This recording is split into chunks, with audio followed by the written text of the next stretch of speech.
Sup folks, this is Dan from Discern. Welcome to episode 10 of the Discern recap.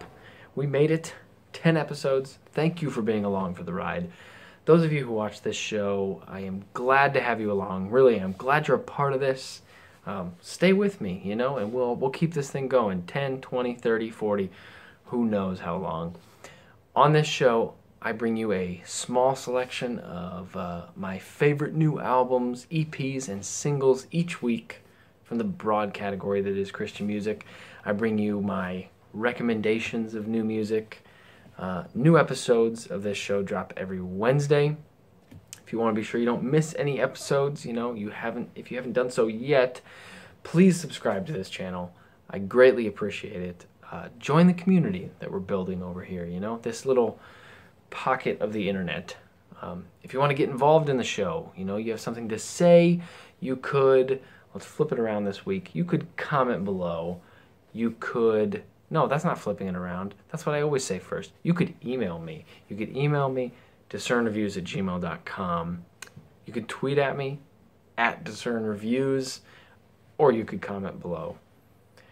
Some of you already have been reaching out, Thank you for your feedback, for your questions, your recommendations. I love it. I'll take it, whatever you got. Thank you. I only have 2 recommendations for you this week, 2 albums, so let's take a brief moment to make sure we're all up to speed. We got a little extra time this week. Make sure you all understand one of the intricacies or features, I guess, characteristics of this channel. You may have wondered, how do I define Christian music? I say broad category of Christian music each week. What defines the music that I will review or that I'll talk about, or music that I won't review or I won't talk about? That's a good question, a good one to have, a good one to think about and wonder. Under the broad category of Christian music, I like to think of it mainly in 3 categories. Explicitly Christian music, that's worship music, very obviously Christian in its themes and its purposes, usually written for the church. Second category would be music that is not explicitly Christian. It's not necessarily written for worship or for the church, but it has Christian themes and ideologies. It comes from a Christian worldview, Christian belief. And the third would be just music written by a Christian artist. There's no real touchstones to Christian theology or Christian life, but it's written by a brother or sister in Christ. What I'm trying to do with this channel, with these distinctions, is to focus in on the music in our culture that is linked to Christianity, in numerous ways and forms, and to educate viewers on new releases that I think are doing really great things, in my opinion, and hopefully see the Christian music scene grow in a more musically mature and theologically gospel-centered direction. That's the focus, that's the purpose. And if you have any further questions about this, or you just want to discuss Christian music, that broad category in general, reach out, let me know, Get involved and tell me what you think. Let's get moving here. Recommendation number 1. Christon Gray, The Glory album. Christon Gray is a singer-songwriter from Ohio, making music with influences from R&B, hip-hop, gospel, neo-soul. This record is his 3rd full-length release and comes off the heels of a number of things that have been happening with Christon over the last year. In April of last year, he dropped the Demos EP, and then in June, he signed with Kirk Franklin's label, Faux Soul. Then when he signed with that label, he pulled his EP off the shelves and started working here on this 3rd LP, his first release under Faux Soul. So, from the moment this album kicks off, your ears are greeted with arguably the most sunny and warm melody I've heard all year in the song The Glory Part 1. The R&B styled and sort of jazzy vocals are very smooth and rhythmic, and about halfway through the track he just seamlessly transitions into rapping. The drums slightly grow in intensity and groove, matching the energy from Christon. Fantastic kickoff, I think, to this album. And it got me thinking, that this album was going to be very thematically focused, almost like a concept album. Even the title had me thinking that.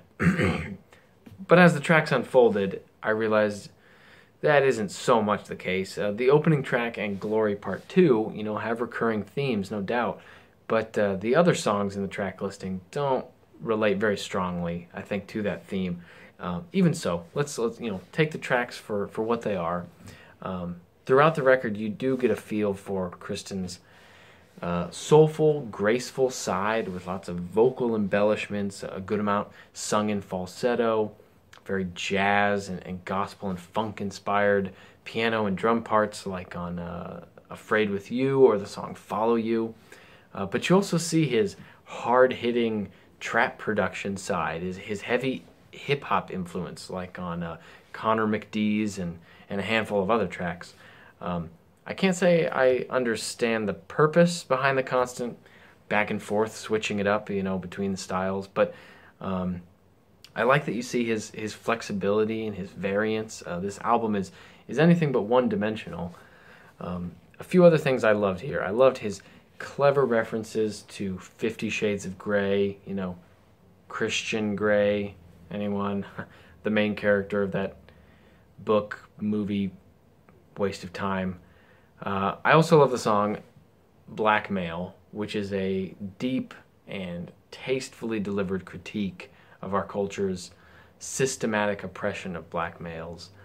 The way he describes it, as ordinary and not a surprise, when he's treated like and presumed to be a criminal, or he's stereotyped in other negative, harmful ways. I mean, the fact that he describes this as ordinary is a huge slap in the face of our society, rightfully so. How sad and pathetic that he can say things like, is it something that we do to ourselves? I mean, he should not even have to ask that. Or from the line from the female vocalist, as his wife in the story, saying, it's just the price that we pay, either being a black male or being a loved one of a black male.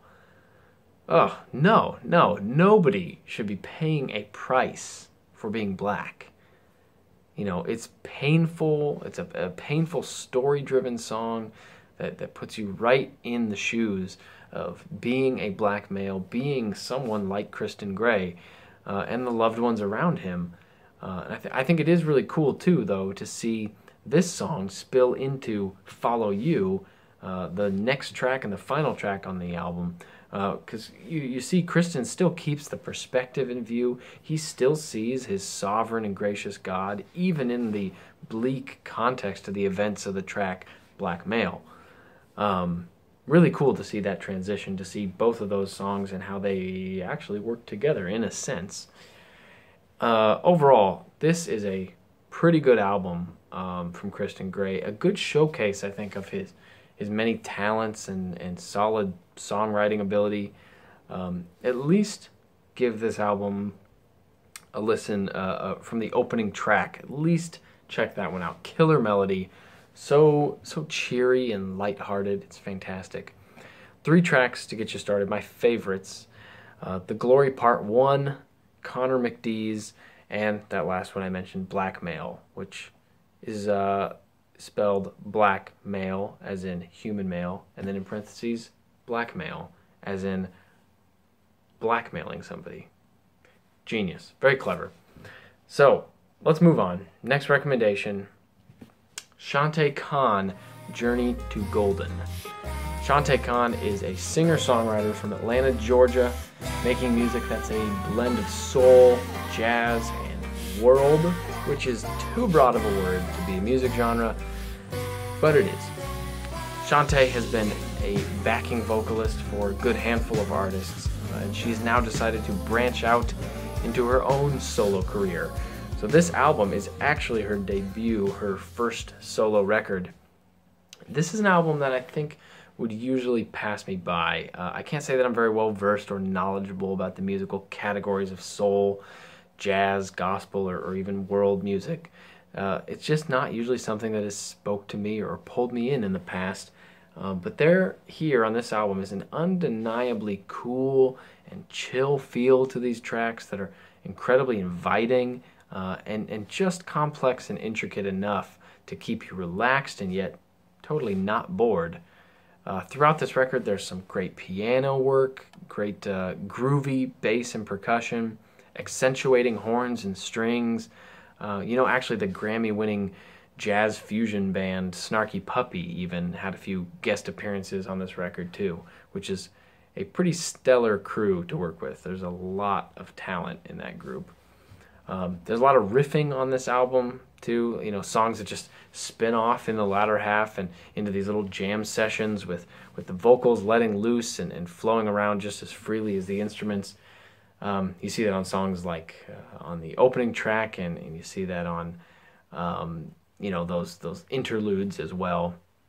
I do think that relaxed jam vibe got a little out of hand though when you start getting to the end of the record and you realize that the last few songs really just feel kind of like tacked on moments in the studio, like Am I Rushing It or Just Checking.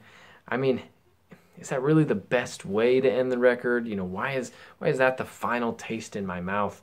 It just felt disorganized and needlessly messy. And I get that this record is, has its jamming and has its grooving moments.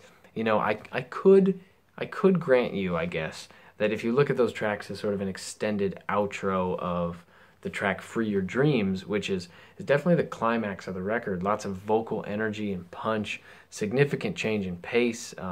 Instrumentally, it's just filled up by, the Snarky Puppy feature. If you look at that track as like the high point and the songs after it, they just sort of drift you back to earth and trail off. Maybe I could see why those last few tracks are the way they are. So if that's the case, I will grant you that. There's not a whole lot on this record as a whole that rocked my world or really inspired me, but I think it just carried a really enjoyable mood and tone. While Chantae's vocals, can get a little on the wispy and electronically airy side, I think they still came through well, and they matched the soulful vibe from the instruments, especially the piano. Last few things to mention too, I really liked the callback to the melody from the opening track that shows up halfway through the album on the track The Journey Continues. You don't see musical motifs used like this often enough, I think. And I thought it just nicely ushered you into the second half of the record while keeping the context of the first half of the record in view. And finally, I also really, really liked the clever melody on the song Waterfall. It's this melody that's falling and cascading downward, sort of angled and darting back and forth, just like the path of a waterfall, bouncing off rocks and tumbling downward. I thought she just nailed the artistic expression there of the waterfall, and I just loved it. I thought it was genius, very, very cool. So 3 tracks to give you a sort of taste of the album, what Chantae has to offer. The track Beauty Speaks, I should enunciate. The track The Journey Continues, and Free Your Dreams. So that is it, folks. Just 2 recommendations this week. Kind of a slow week. I felt like it was kind of a slow week. I checked out a lot of music. Just not a whole lot really worked for me. Some good stuff. Very few great albums, I thought. Some pretty terrible stuff. But it's just my opinion. So thank you for watching the Discern Recap. I'm glad you're here. Please subscribe if you enjoy this video. If you want to support the show, help grow the show, share it with anyone that you think would be interested. New episodes release every Wednesday. And if you have a particular album, an EP, or even a single that you've been enjoying, something you would recommend, let me know. Maybe you thought this was not a slow week at all. Maybe you thought you were swimming in awesome music releases. That could be the case. Let me know. What'd you think? You can comment below. You could tweet at me at discernreviews. You could send me an email, discernreviews@gmail.com. Of the 2 albums I mentioned, did you listen to either of these? What did you think of them? Reach out. Don't be shy. Whatever you have to say, join in the discussion. Anyway, I hope this helped. See ya.